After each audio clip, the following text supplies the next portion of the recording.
Evening. I'm Brian Arbick. I'm the Assistant Director here at the Veteran and Military Success Center. Thank you all for coming to the resume workshop.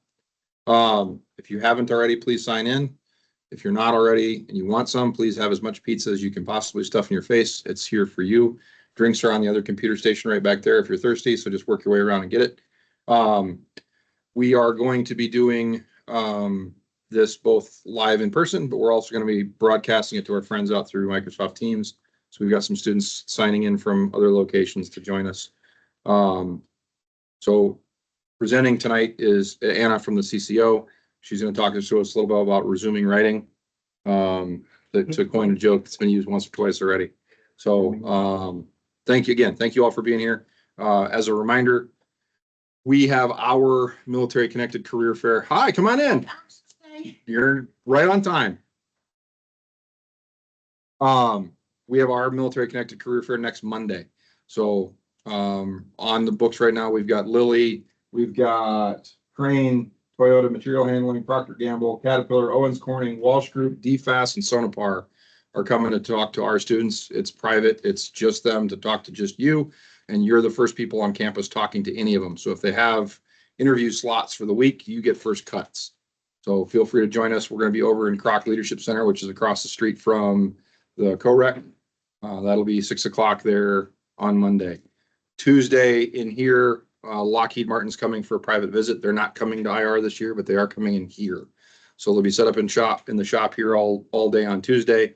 The newsletter is going out, and it's got a link to sign up for some of those private one-on-one sessions with their campus recruiting team that's going to be joining us. So those are a couple of big things we got going on for that employment aspect of this office. So with that, I will shut up and let you take it from here.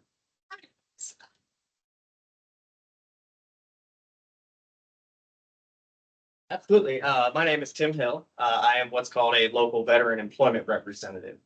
I'm assuming everyone in here is either served, serving, or is prior service, correct? Family members too. What's that? Family members. And family members, absolutely. If you have family members, friends, whatever, we can work with it. But so just like the Veteran Success Center, I am another resource for career and employment go-to, I guess, so to speak. So if you're looking for a career or looking for employment, I can help you do that. I work for the Department of Workforce Development under the Jobs for Veterans State Grant. So we're a federally funded program, and we do nothing but advocate and promote for veteran employment. So I'm currently working with over 300 different businesses in the 12 counties, my Region 4 Indiana, West Central Indiana. So I'm working with over 300 businesses right now that I have a foothold in that I can work with and advocate for your employment on behalf of you. Just another resource out there for you guys to use, family members to use. Anybody who has served at least one day in the service can utilize the resources that I can provide. If they would like to contact you, what would be the best way? I have business cards, and I can also give out, I've got my cell phone number. Email is one of the best ways, but if you can call me or text me, that would be fine as well.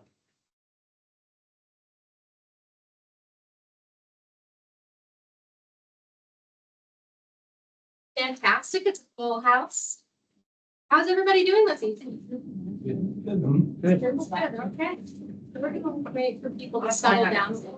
And if you need me to talk like louder or anything, please let me know. I'll be happy to do so. I'm not going to say take your seat. There, I've got one for you. I'm getting ready to scoot anyway. Okay.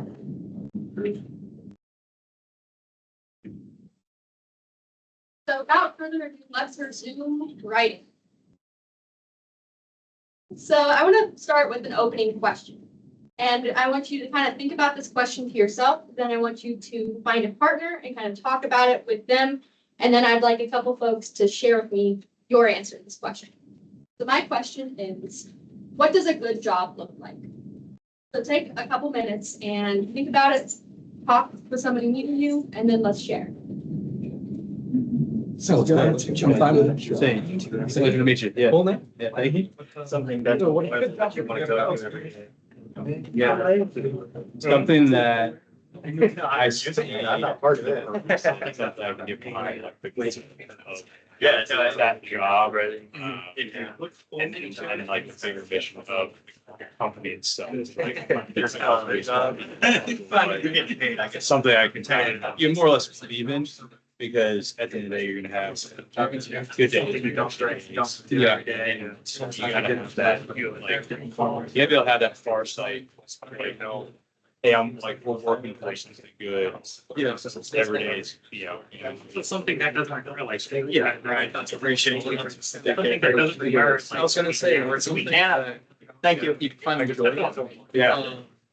Something that comes to like you can see yourself doing that. Yeah. But I guess to piggyback off of what you said, it could also just be something that like helps just like, you know, like it's first graders now. To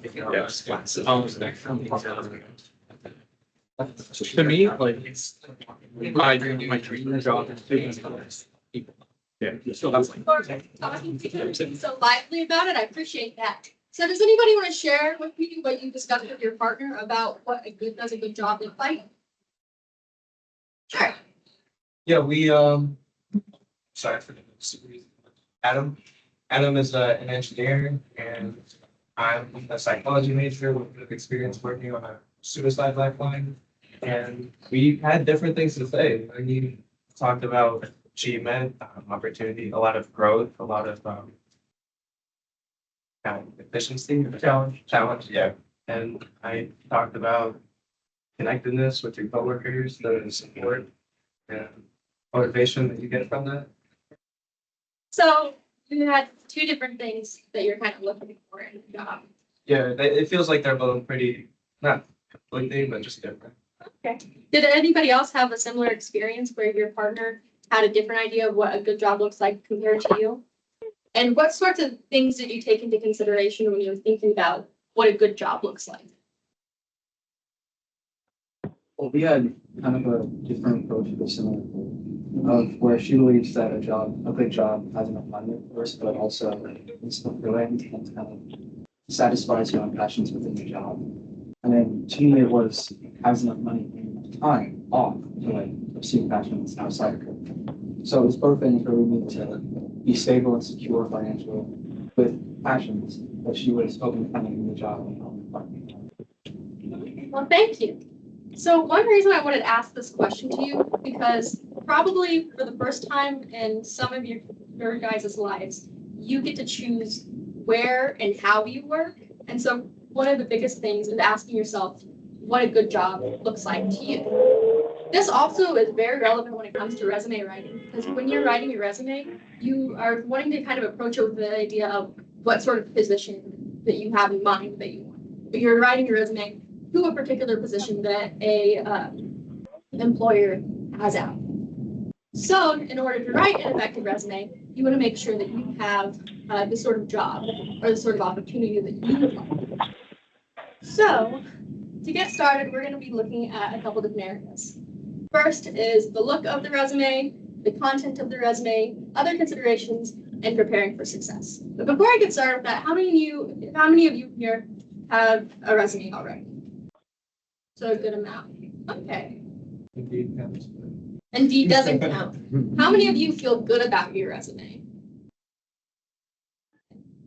A little bit less hands. Okay. So let's figure out how we can make your resume better, or maybe take some suggestions that I have today. So the very first thing is the look.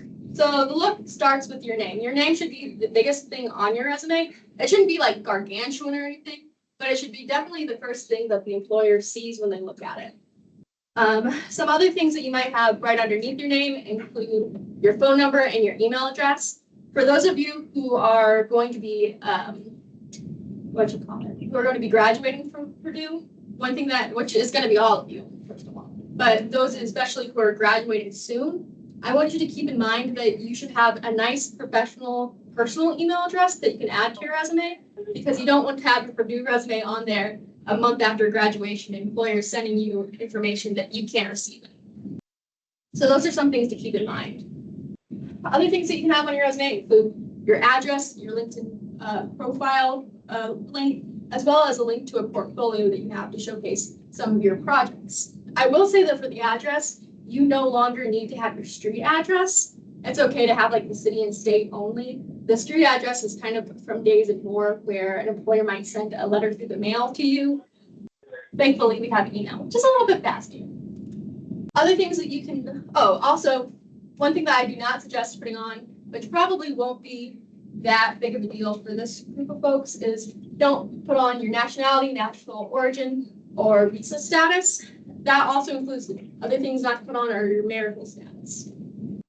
The next part is your education.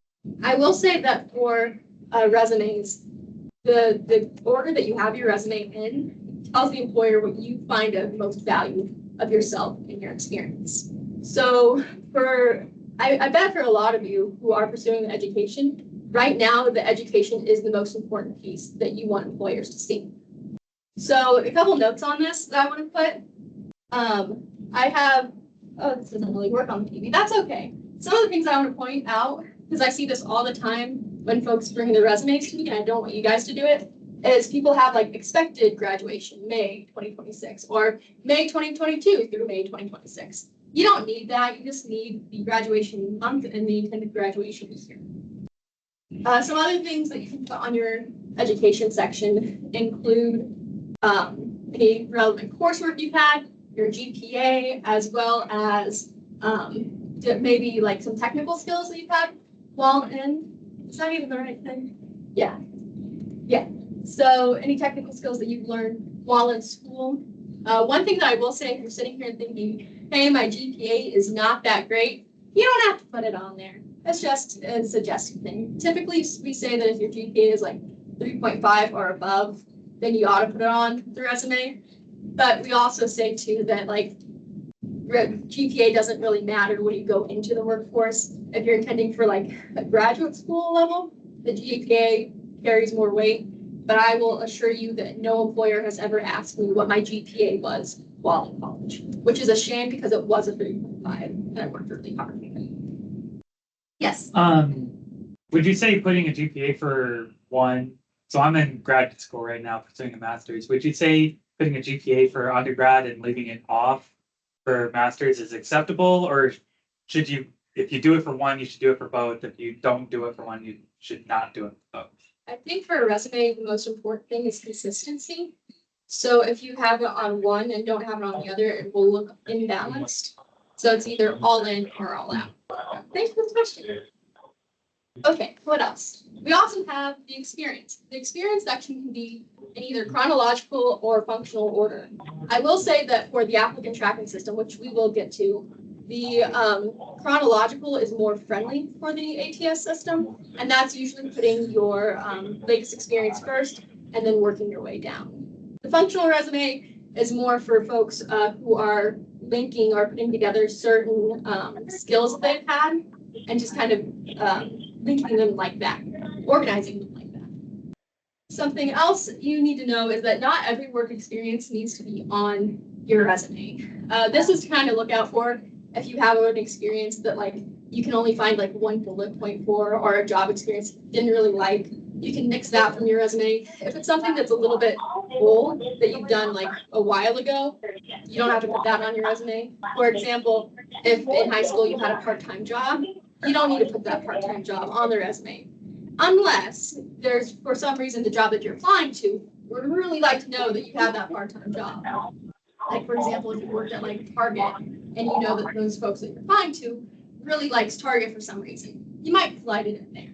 But otherwise, you really don't need to. So there are other sections that you can put on your resume other than work experience. That includes affiliations with clubs, awards that you've had, projects that you've had. I will say that for folks in college going through different projects and everything and working with folks, I see a lot of project experience that you can definitely put on there. You can put it, kind of label it the same way that you would like a work experience. That's completely fine. And it's also a chance to putting something else on here, like your affiliations, clubs, honors that you've had, is also a good way to show folks that you have done other things outside of the classroom. So that's another way to kind of stand out. Okay, and here is just some formatting rules for the resume that I recommend you looking at. This is also all in our CCO handbook. I apologize, I've only brought 12 with me today, but they are all yours for the taking. We also have a online version as well, but these rules are all in that resume book. Yeah, all in that book. So some of the things I want to point out is that for the undergraduate level, you want a one-page resume. There's not typically a situation where an undergrad would have more than a one-page resume. For the graduate level students and PhD students, a two-page resume is fine. But I will say that there are probably specific employers who would rather you have a one-page resume. You just need to know kind of who you're applying to and what they. So other things I'd recommend, as it says, don't use templates. So if you use something like Canva or you use Google Docs for a template, stay away from that. And if there's anything else that I see. Oh, and I want you to be mindful as well of the margins. If you're finding that you are going over a page, you can always alter the margins to give yourself more room, as well as lower the font, but you shouldn't go lower than 10. Okay. So let's talk about content. So the content is everything that's underneath your experience. Those are the bullet points that are writing about like what you've done. So typically the bullet point should be 2 to 5. The bullet point should, there should be about 2 to 5 bullet points for each experience. Some notes about these bullet points is quantify where you can. So if you said that you led a group of 10 students, no, if you said you led a group of 10 students, I messed that up. If you said you led a group of students, you want to quantify that by saying you led a group of 10 students or 100 students. That's one way to quantify. Another thing that you can do to help the bullet points kind of get bolstered is talk about specific skills that you've used. For example, if one of these experiences you used Python, go ahead and say, I utilized Python for this or that. One thing that if you're kind of sitting there and you're kind of thinking about your military experience, for example, and you're not really sure how to translate that into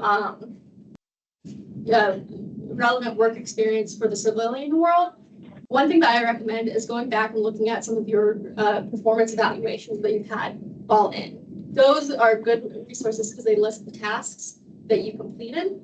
One note about those, though, is that they might be a little bit more to the point and might not give as many details or have a lot of terms that are unfamiliar to civilian employers. So you want to be mindful to adapt those to the civilian work world.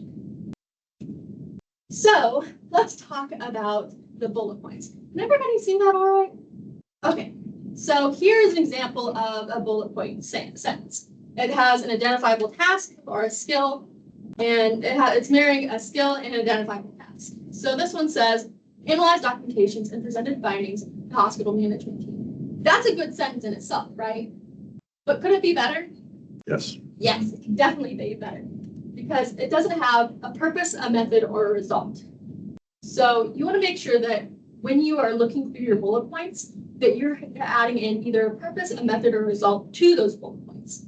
So here, instead of analyze documentations and presented findings, we're adding to hospital management team to develop a more efficient process to evaluate fall risks for patients. Do you see how this is a stronger bullet point overall and more illustrative to the folks reading it? Now here's a bonus question. Is this either a purpose, a method, or a result?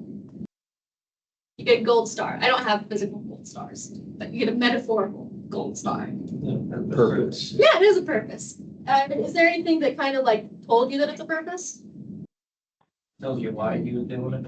Yeah, why he was doing it. I was also looking for the keyword of to. Okie dokie. So we have a little game. I'm not a really good game show host, but it's a little bit of game. So I have 2 different bullet points. Take some time and read both bullet points for me. And I want to hear which one is the better one. And you can kind of talk to amongst yourselves too, like find that partner that you had before and kind of talk why you think the one is better. And then we'll kind of come back and hear what you have to say. You guys can talk. It's okay. Once again, option B. Going back to your second one, just second one shows that. Yeah. Yeah. But the first one. I might have. It says it kind of has a purpose in the second. In thinking about segment, yes, I would probably even reorganize that one. Yeah, to reach. Like developed and manage engaging content for the PRs of the organization in order to reach prospective members on Facebook, Twitter, and Instagram. Yeah, because the first thing they're gonna be reading is Facebook, Twitter. Yes. That's a good point. Well, it's just like you developed it for this organization. Okay, so the conversation has kind of died down. What should the better state for? Number two, good. Does anybody want to tell me why? I saw your hand up first. It has purpose. Yeah, that's purpose. That's good. Okay, we have another one. Take some time and tell me which one is better.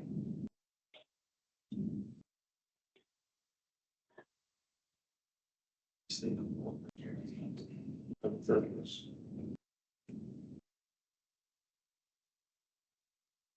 the second.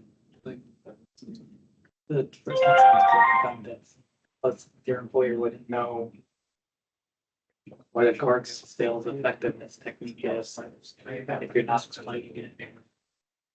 Yeah. Not quite sure on this. That just sounds like a generic technique. Okay. So what did you all talk about? Anybody want to share? Second one. So a second one. And do you want to, We agree, but just that we like the being concise with it. So the bottom one kind of stood out. okay, so more concise. Yes. We said the first one because it tells you, it displays them using some sort of skill while doing that, and that's always cool. Okay, so we got the idea that they're using some sort of skill. Does the second one showcase a skill that the folks are using? It's concisely, doesn't, doesn't give a, just kind of says that they did it. They sold it, but it's saying the first one elaborates on their method of selling it. So typically I would say that the first one is a more thorough telling of the skills and the responsibilities that these folks had. But I can also understand with the wanting of something nice and concise to have on your resume, especially when the resume only has so much room to put on it. Can you think of any ways that we can make this second one a little bit better while keeping it concise? Sure. Just start it with, instead of using promoted, use Cargill sales effectiveness techniques to promote the company website. And like just add that into that and then leave the rest of it as is. Thank you. Yeah. And one thing that I also want to point out too is that with both of these, you kind of have to think that, is there a difference between the audience that this person is writing to? Because if this person is writing to get another job within Cargill, maybe knowing Cargill's sales effectiveness strategies will pull some weight. If they're kind of doing it on the outside world, that is outside of Cargill, maybe saying, oh, I know all the effectiveness strategies is less important. So that's one thing to keep in mind is audience. Okay, third one.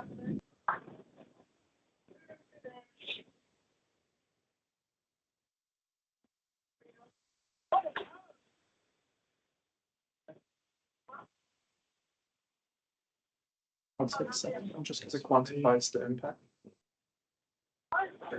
You don't have to worry about signing in on that thing. We got a chair back over here for you.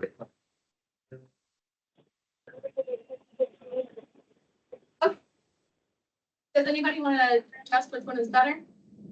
So I saw your hand up. We chose the second one just because it quantifies the impact that you have compared to just the first one, which is concise, but it doesn't show your impact. Yes, fantastic. Shows your impact. Thank you. That's very important.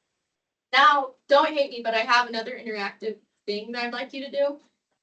Oh, wait a second. I think I got rid of that. Never mind. I don't have an interactive thing. What I do have is a list of terms and a website that you might like to utilize. It kind of takes more military terms and translates them into civilian terms. This QR code links to another website that has a fuller list. So, for example, if you did a TDY that you'd like to put on your resume, you probably want to stay away from the word TDY because a civilian probably won't know what that is unless they have like some sort of military connection.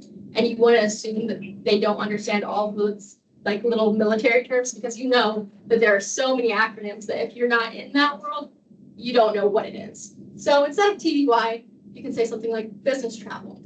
MOS, for example, can be your career field. So I feel like this is an excellent resource, especially when you're trying to transfer the tasks that you've done with the tasks that you'd like to do. So I promised that we were going to talk about the applicant tracking system. Who in here is familiar with the applicant tracking system? Okay, we got one, we got two, three. Okay, so the applicant tracking system is this fun new system that is something that we have to deal with in the wonderful 21st century. Basically what the applicant tracking system is you sending your resume to an employer. Chances are that employer is not going to have a real person take a look at it, first of all. What they're going to do is they're going to send it through a software, the applicant tracking system, that then ranks your resume based on the matching it has to the job description. So say a company has 100 resumes submitted for a job description. The applicant tracking system is going to take those resumes and rank it from 1 to 100. And maybe the recruiter is going to only look at 1 through 25. Knowing this, we want to make sure that you have resumes that are ATS friendly enough to make it into that 1 through 25.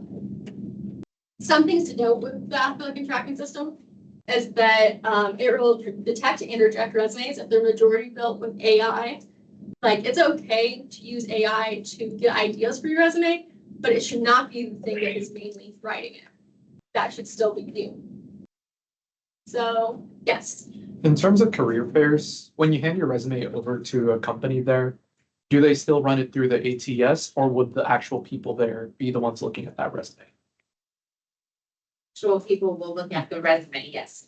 We do not run it through ATS. Thank you.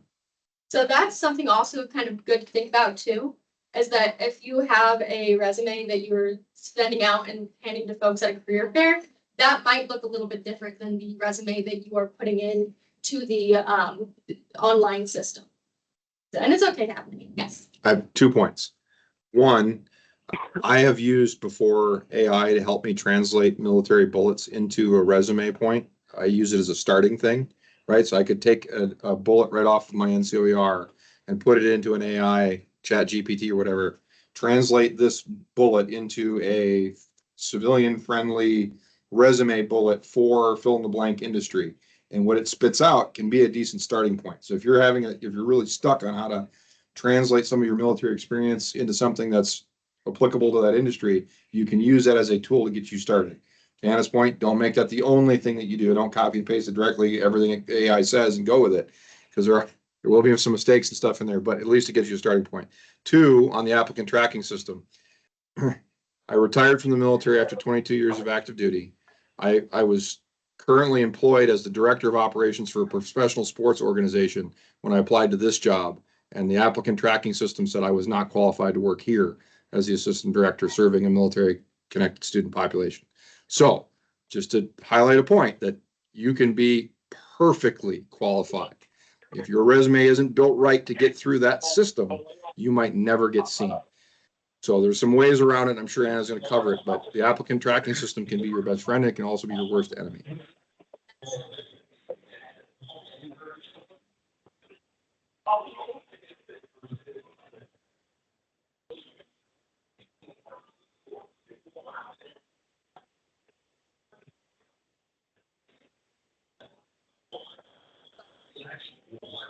Out those synonyms from your resume and replacing them with the ones in the job description.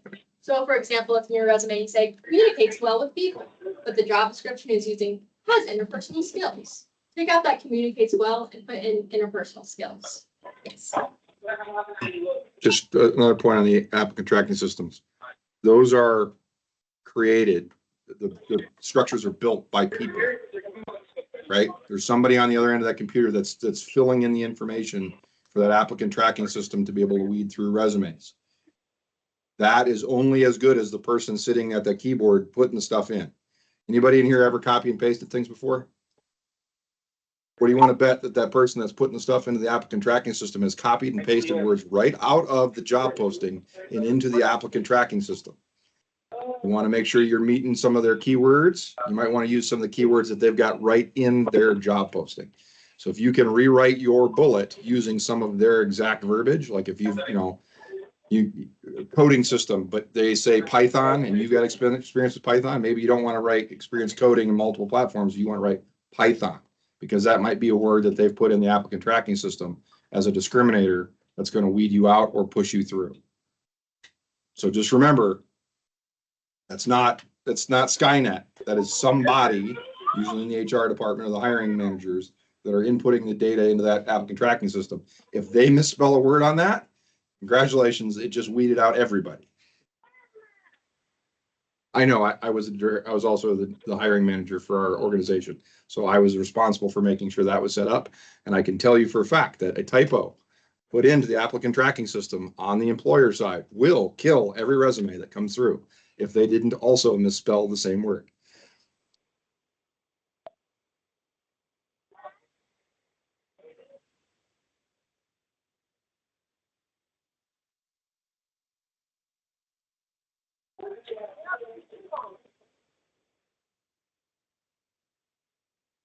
So that it picks up.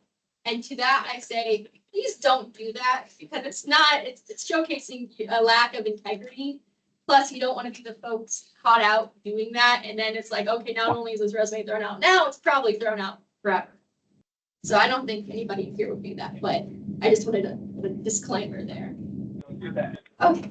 And one thing that I also want to say about the applicant tracking system is it is not friendly with templates, because templates use a lot of boxes, and that is just hard for the applicant tracking system to actually read, because it's kind of like, I'm going to use this resume. That's thing right here. It's probably your resume, isn't it?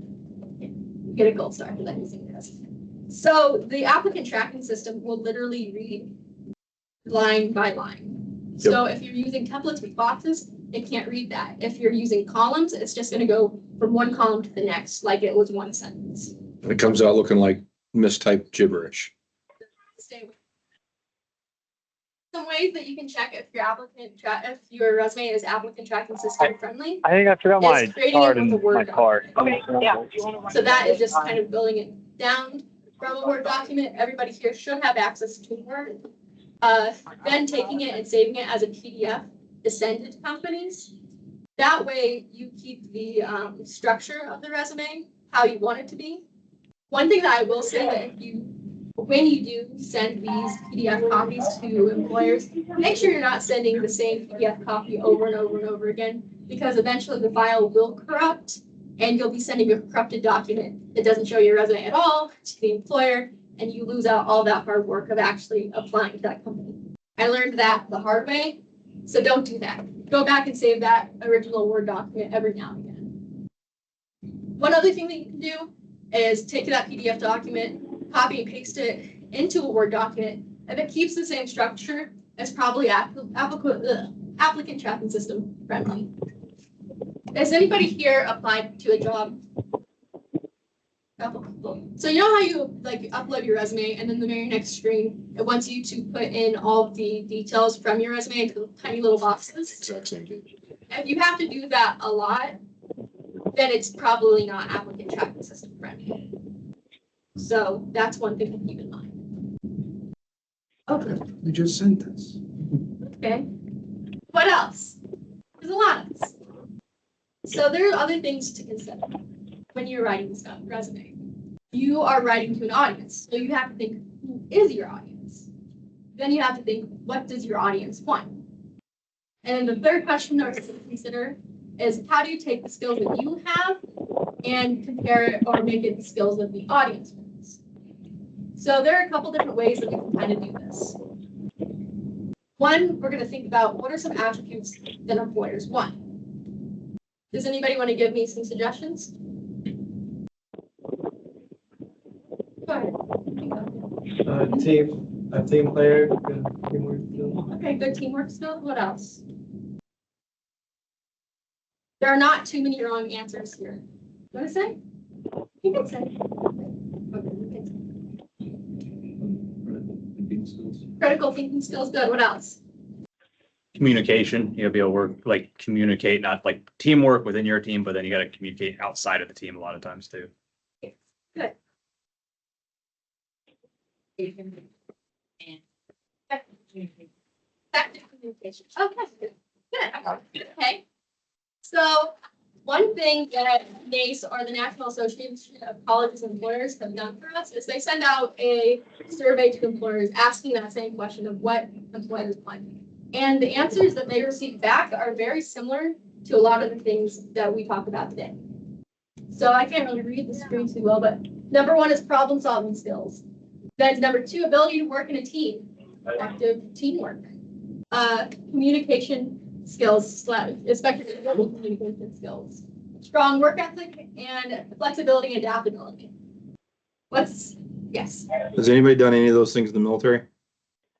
stole my line. That's Sorry. what I was gonna say. Have you ever done any of those things in the military before? How about here on campus?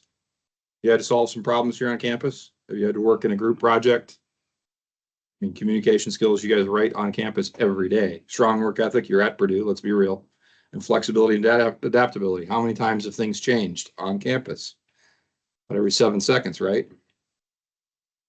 There's your way to answer those questions for those employers. Look at your military experience and the ways that you've done those things to highlight their wants.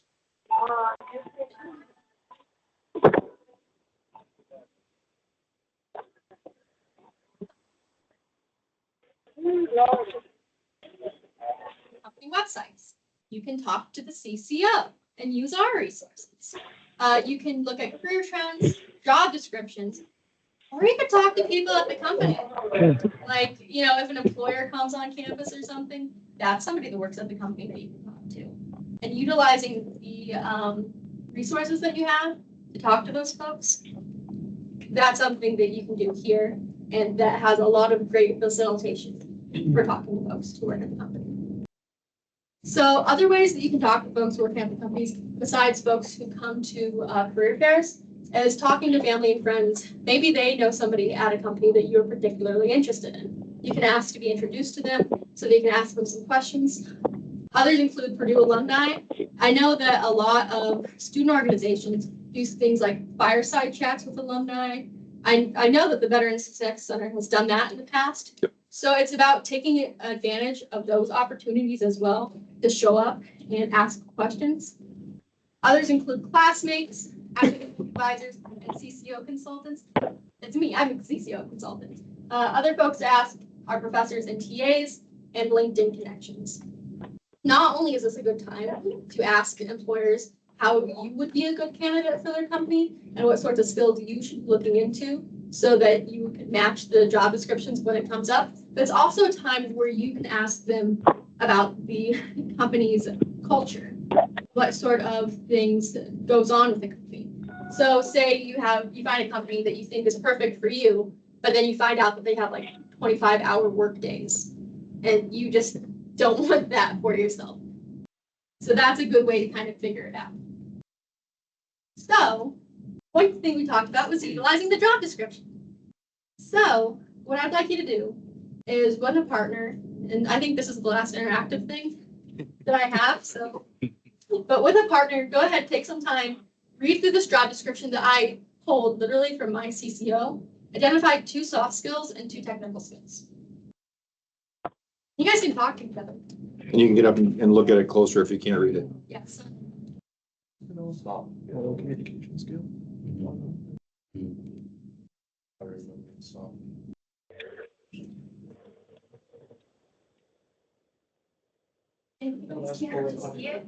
Just like tell me in general. Sorry, so.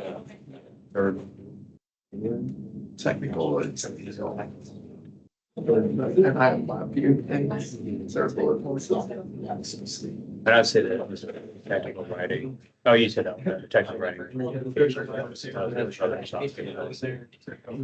Yeah. Ability to travel. Like, it's not really, I mean, a part of technical ability. Right. I guess another technical skill is like the experience that they have. The sensors and instrumentation, and there's also the engine and vehicle tests. Yeah, technical. Yes, That's it, that last bit is primarily also. Yeah. It says person skills. That in itself. Yeah. It's like, yeah. If, you know, unless you're talking like it's really problem. Here we go. Does anybody want to give me an example of a technical skill found on this? Or for those in the back, just technical skill in general? Yes. The third bullet point, they list a certification that they want you to have. Okay, so a certification they would have, good. Yes. I would also argue that you could spin that as a soft skill of like work ethic, being willing to pursue that certification within your first year. So like you could, within a conversation interview setting, you could absolutely like demonstrate your work ethic and ability to do that. Good. Anybody else? Another technical skill? Yes. The degree.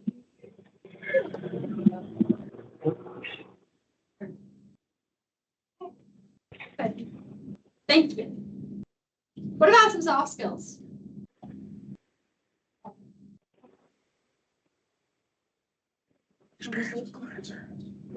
Yes.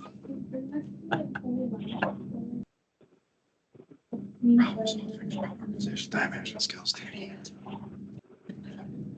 Good. Thank you. Anybody else? The whole last bullet. Yeah. We said that already. We were having a side conversation. Technical writing and oral communication skills. One thing that I like that you brought up is that there was a technical skill that somebody else brought up that could also be seen as a soft skill. Sometimes those things are not separated and just cut and dry. Sometimes a soft skill could be a technical skill, and a technical skill could more or less be a soft skill. So that's pretty cool. So let's prepare for success. So is there anything like important happening, like maybe next week, that involves a lot of employers? Military career fair. The military career fair. I'm so glad you guys said that instead of an IOR. Yeah. Know the room, know the room. So the military career fair is coming up on Monday in Croc at 6 p.m. And I would highly encourage all of you to go to that. Even if you're like, I'm not really looking for a position or a full-time job after school or an internship right now, it's still a good way to go meet employers and kind of get comfortable in that setting. So, real quick success story. So a couple years ago, when I first started this position, there was a student who's a common person, comes in the office all the time, frequent flyer, we call him.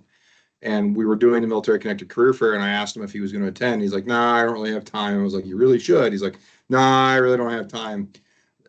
Long story short, I ended up basically dragging him kicking and screaming to the career fair. I was like, dude, just give it 30 minutes. Walk in the room for 30 minutes, talk to some employers, just get comfortable having those conversations.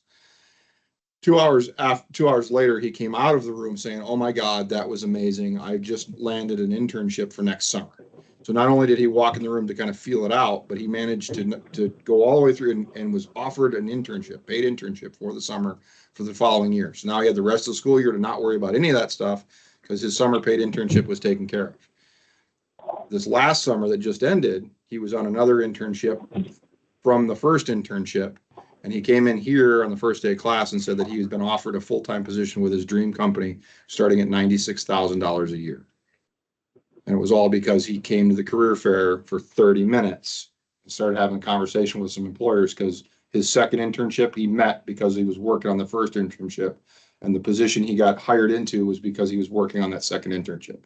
There were companies that he bumped into and they took his experience in those roles as high demand stuff. Oh, you work for so-and-so? We want you immediately.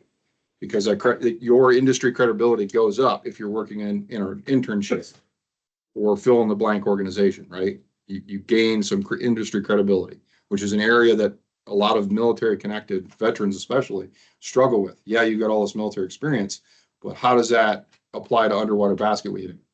Unless you jump in the pool and start weaving some baskets, you don't really have that relevant experience. And so if you can get those internships where you can get that relevant experience and you can put that brand on your resume. I worked an internship at fill in the blank underwater basket weaving company. You could be working at, the Boeing or the SpaceX of underwater basket weaving companies when you come off of Purdue's campus. You just never know. So the other thing that's nice about it is super, super, super, super low impact. You can go in there and just sit and chit chat. There's not a 2-hour line of students behind you pressuring you to do your 30-second elevator pitch and get out of line. You can sit and chat with them for a hot minute. You interact with them, get to know them, connect with them on LinkedIn, continue the conversation later. There's a lot of opportunities to develop yourself and invest in your future in just a few conversations, whether it's in that one, which is great because it's low impact, or out there at IR, or one of the other school ones that are happening, Engineering Expo or whatever other college y'all are in. They all have their own career fairs. Don't cut yourself short. Invest in all of them. Give them a shot. You never know who you might meet in one of those places. So go. One, is this recording accessible after this is done? Yes. So this recording is going to go on our YouTube channel, and the link to that is going to go on our webpage. It takes me a couple of days to get it all done and then hung because I got to talk to our comms folks to hang the link, but it'll be on our YouTube channel. On our YouTube channel, and there's links already on our social media or on our webpage, are previous recordings from other workshops. We've done LinkedIn workshops. We've done other resume workshops that have talked about different things. So if you're ever curious and you want to kill some time, there's some other recordings on there. You can check out some of those other workshops. Thank you. So I was reading up on that email that was talking about that career fair Yep. next week, reading through the bullet points, and I was just looking at the companies, the positions. It all screamed STEM to me, and I couldn't really find anything. So, like I said, on the wall, we've got Lilly's coming. They're a pharmaceutical company, but is the only thing they do make pills? No. They've got an entire HR department. They've got a finance department. They've got logistics. They've got all these other departments. So they answer to more than just engineers producing stuff. Like I said, we've got Crane, so the naval surface warfare place down south that does all the research. They're coming. Toyota material handling's coming. Procter and Gamble's coming. They're kind of a big company, do a lot of different things. Caterpillar will be there. Owens Corning, Walsh Group is a construction management company. DFAS, Sonopar. So there's some different industries. One of the groups I wanted to have this year, I couldn't get it lined up, was Los Alamos National Laboratories. Sounds like an engineering thing. Go figure out how to make new nuclear weapons, right? Because it's Los Alamos. That's where they made it, the bomb. One of our construction management students actually was working on a thread to go work for them in construction management because they employ all of their own internal construction teams to build all of the facilities and stuff they need to conduct their research. They don't hire, Bob's Cement Company to come in and pour concrete. They've got their own team that have to build things to the specifications of the lab. So here was this construction management student about to go work for Los Alamos National Laboratories. Screams STEM, but construction management jobs. So there's opportunities within these organizations. I mean, Wabash, how many different kinds of employees do you have?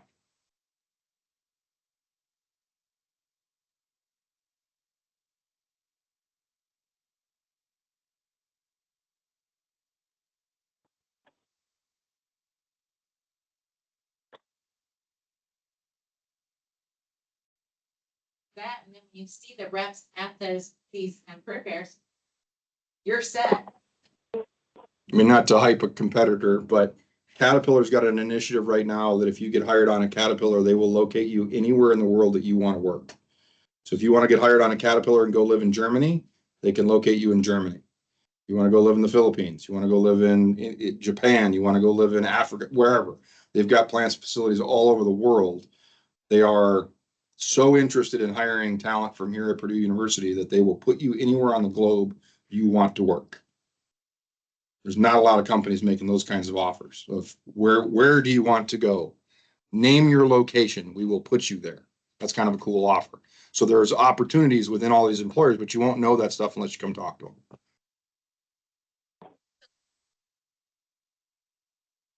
Talk to employers. So Oh, wait. Talking to the employers can also help you get past that applicant tracking system too. That's how I got in here, because I knew people that worked here at Purdue University, and I told them I'd applied and had heard nothing back. And so they were the ones that reached out to the HR department, found out that my resume had gotten killed by the tracking system, and they had it manually pulled through so that I could be evaluated as a candidate. So you don't have that unless you've got a connection at the organization. You can make those connections with the military talent recruiting teams that a lot of these companies have. You can make it with a lot of the campus recruiting teams that come here on campus specifically to help. They can help you get kind of through the wickets of the hiring process. You won't have it unless you know some people.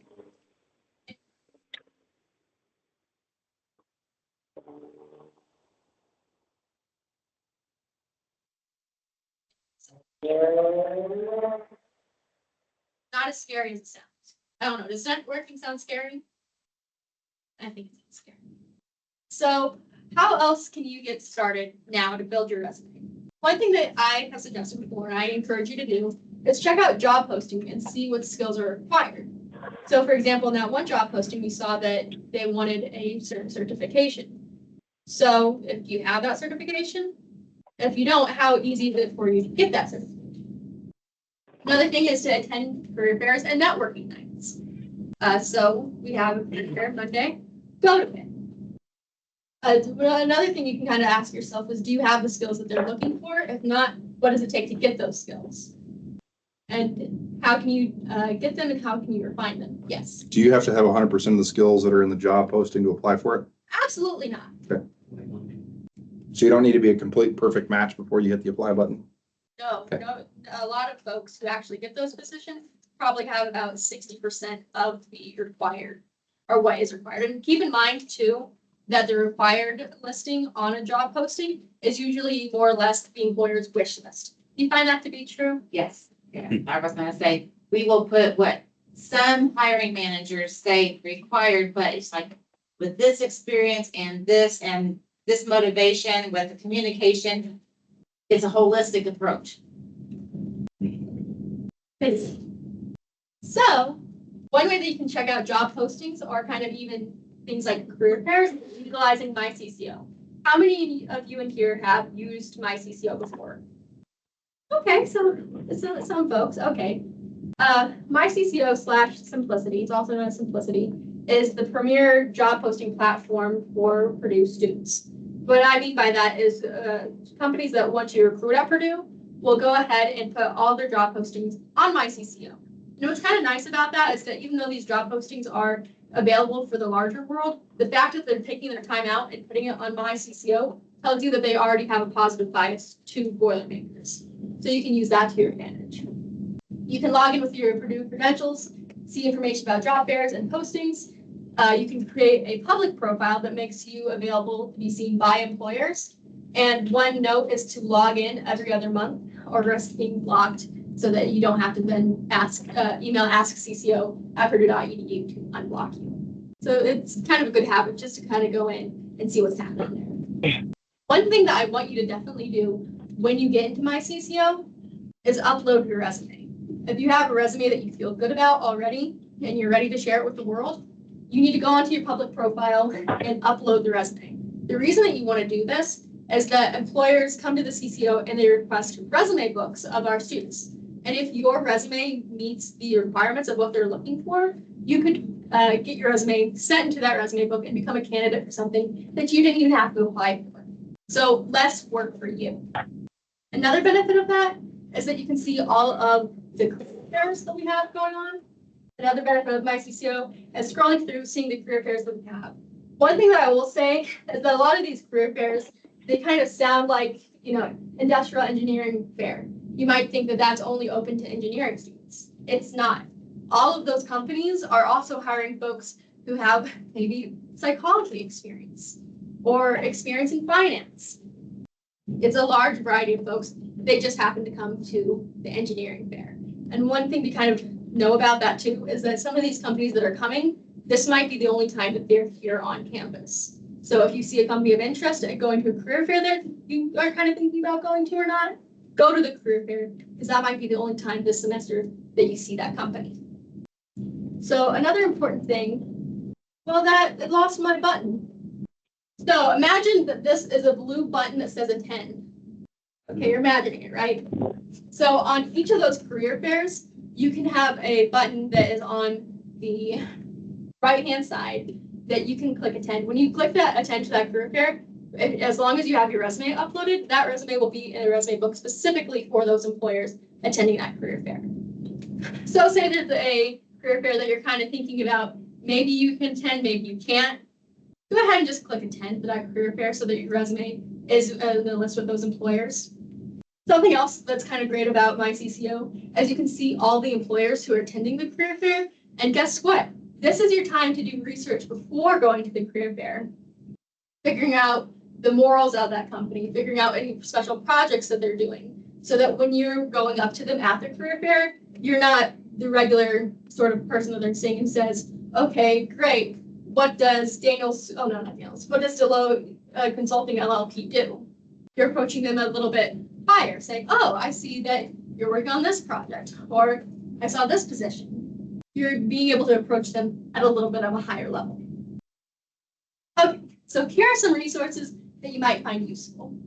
This is a QR code to the Center for Career Opportunities that has a lot of great resources for students to utilize, including including information about resumes, cover letters, job offer negotiations, information to job boards if you're kind of thinking about changing your major or you just want to explore your career. That's a great place to go that you can do research on your own. We also have a physical copy as well as a online copy of our handbook. And if you haven't checked it out, it's a really good resource that you can utilize that has things like an extensive resume book. See how other people do their resumes. It has that skill statement bullet formula written down. It also has tips on dressing and interviewing and even etiquette dinners if that is something that pops up for you. We also have VMOC, which is an AI system that reads your resume and judges it based on 3 different criteria. VMOC is like any technology where it only works with a human touch. So if VMOC suggests something to you that you just don't agree with, you don't have to change it. Just know that you have that power. One thing too is that VMOC judges it based on 100%. No resume is going to get uploaded to VMOC and get 100%. We usually say if you're in the green on VMOC, then you're fine. But that's something that you can utilize anytime. Challenge accepted. And here we have resources specifically for military and veteran students on the CCO website too. So you have that available as well. Okie dokie. So some things to consider when it comes to building your resume or continuing your resume is to, 1, start your resume early. Even if you're sitting here thinking, I don't have anything to put on my resume, go ahead and start one anyway. Something else you might do or consider is that the resume itself is an ever-evolving document. It's something that changes as you do, but also changes as you look through the job positions and postings that you want. Something else that you consider is creating a master resume. That means it's a personal document for yourself that has every experience you've ever done on one document. And what's nice about that is that when you then go and find job postings and you're really not sure what to put, go through your master resume and cherry put it on. So that's something kind of easy to do. Yes. If you're going to an industry-specific career fair and you're uploading your resume with the attend thing, you need to do the master resume, or do you still need to tailor your resume towards whatever that industry career fair is going? What do you You suggest? tailor it, you tailor it. You wanted to see it, you wanted to pay attention to it, tailor it, because that has everything. It's gonna be muddled, and then that 5 seconds that they look at it, they're gonna, yeah. And that's also a good point too, that I don't think I mentioned yet. We said 5 seconds of a person looking at your resume. You're lucky if you get 5 or 7 seconds of somebody scanning through your resume. So you want to make it as easy to read as possible, but also attractive to the eye and making sure that you're putting the right things in the right places. Okay. So to kind of sign off a little bit, I'm going to talk just a tad about CCO resources. So the CCO, or the Center for Career Opportunities, is located in Young Hall. You guys know the really tall blue building with all the windows? No. Just south of here. Just south. It's So, behind, Cranner. so that's where we're located.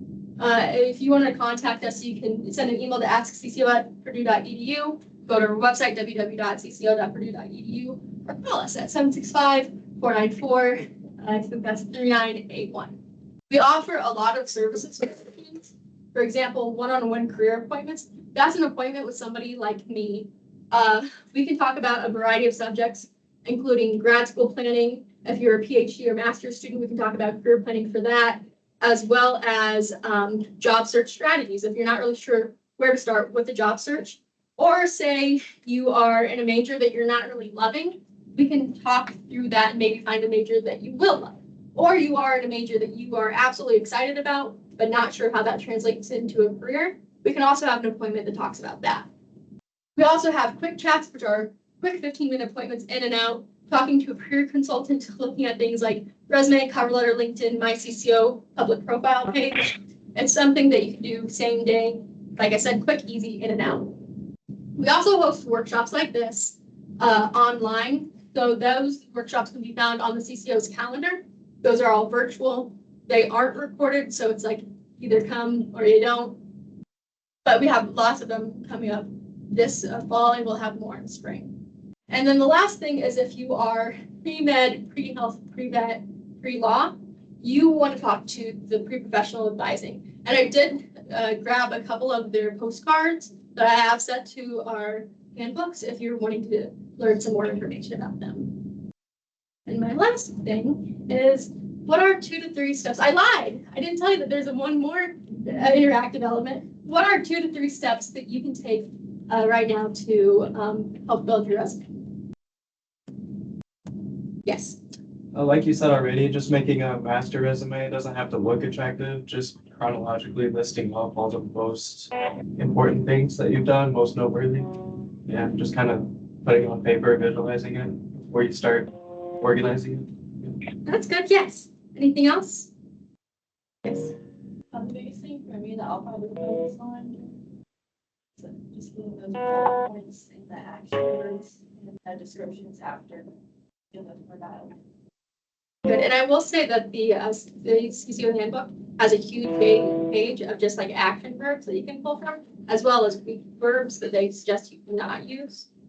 That's kind of. Anybody else? Yes. Opportunities like this, getting different perspectives on what makes a good resume. Like this offers some tools that I have. That's good. And one tool that you can also use, especially when you're talking to employers at any of the places that you can talk to employers at, is you can always slyly say like, hey, I've got my resume here. Do you mind looking over it and giving me some pointers about it? Or how I could, what sorts of skills would make me a good candidate that I can focus on? You know, sort of a thing of how can I make this better? And then you have an employer looking at your resume and not automatically thinking, oh, this person just wants a job. That's one way. Okay, so that's what I had for you today. Thank you for taking the time out of your day to come to this event. If you haven't signed in, please sign in, get some pizza. But is there anything else? So what's the point of a resume? What's its job? What is it meant to do? That's part of it, but I'm thinking at a more base level. What's the point of a resume? What is its function? What are you trying to do with it? To get to an interview. Trying to get to an interview. When I was a hiring manager, I'd have 300-400 applicants get through ATS for a single job. I'm hiring one person for one position, and I've got 400 resumes to read. How much time do you think I'm spending on any of them? 5 to 7 seconds. So you had to capture my attention in the first third of the page. Otherwise, you looked like every other college kid. Congratulations, you went to a school, you studied a program, you belonged to a club, you did some activity. You looked like everybody else. Perfectly good candidate, not standing out against the peers. So think about that stuff too, is what can I do that makes me different than the other 300-400 people that are trying to apply to this one position? What are some things that I can do? And if you don't have something to answer that question, go find it. College is a perfect opportunity to add some cool stuff to your resume, to add some things that have impact some value that make you stand out and look different. Like, this is interesting. Let me set this off the side. This is a person I want to talk to. I want to find out more. What are your insights on it?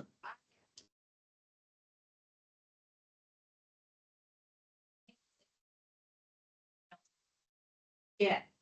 A couple years down the road, someone sponsored you, a professor sponsored you, endorsed you for something. That's nice to have, and you can always connect with them on LinkedIn. Maybe they have some ideas and give you leads to jobs, or a friend can do a job, or a family member. We get friends and family members through LinkedIn by connections. Others communicate effectively, being concise. If it's mundane, self-explanatory jobs, you don't have to list every single one of them. We can figure that out. The ones that stand out, the ones that make you special.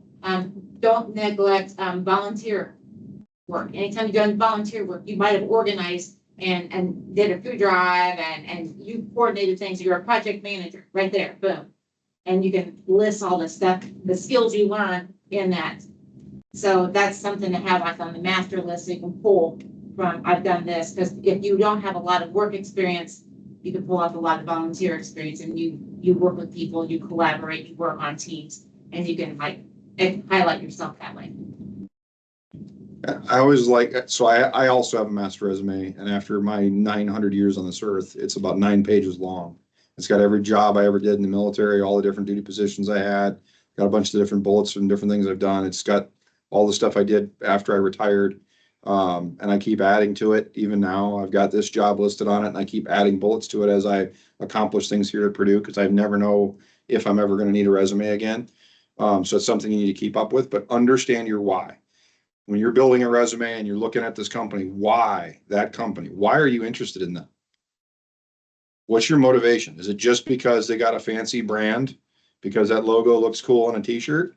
Or is it because they're working on projects that resonate with you? Is it they're going to be in a location that's conducive to your family goals? What's going on with the why? It was always my favorite question to ask, because again, pro sports, who doesn't want to work in pro sports, right? Like, my first question was, why do you want to work here? And the worst answer every single person gave me in the interview was, I played sports. I was an athlete. Okay, cool. We're not interested in you on the field. We're interested in you in the building, not on the field. You're here to facilitate other people to be on the field. It's a narrow example of understand your why. Why are you applying to this job? Use that to build your resume to answer that question. Sell yourself to them on the why. Why are you a good candidate? Why do you want to work for them? What can you bring to fill their need? Because they're hiring to fill a certain need. The resume should answer those questions and get you the interview, because that's exactly what it's meant to do. Get the interview. Then you're on to other steps and other problems. Get the interview. That's the job. Any other questions, comments, concerns, complaints? If there's pizza left, please eat it. I do not want it in this office because I will eat it. It's bad for my soul. Thank you all for being here. I really appreciate it. Thank you, Anna, for your presentation. Thank you for our partners at Wabash for being here. If you've got any questions, want to chat with Wabash a little bit about what kinds of really cool things they're doing in logistics and transportation, I'm sure she'll be very, very happy to answer your questions. Wabash is a huge supporter. For those of you who don't know, their CEO is a veteran and a Purdue alum. And so this office and your population is very, very near and dear to his heart. And they're great partners of ours. They help us with a lot of stuff here, including hiring our students. So take advantage. Thank you.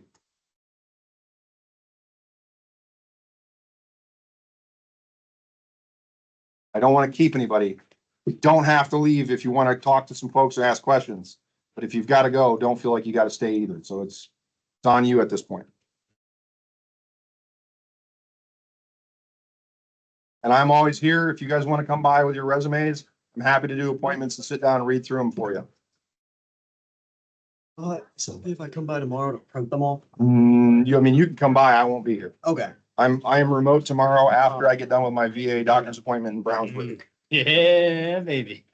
Got to go see the orthopedist because they don't have one here. I got to go to Brownsburg. Yeah. Good time. About an hour.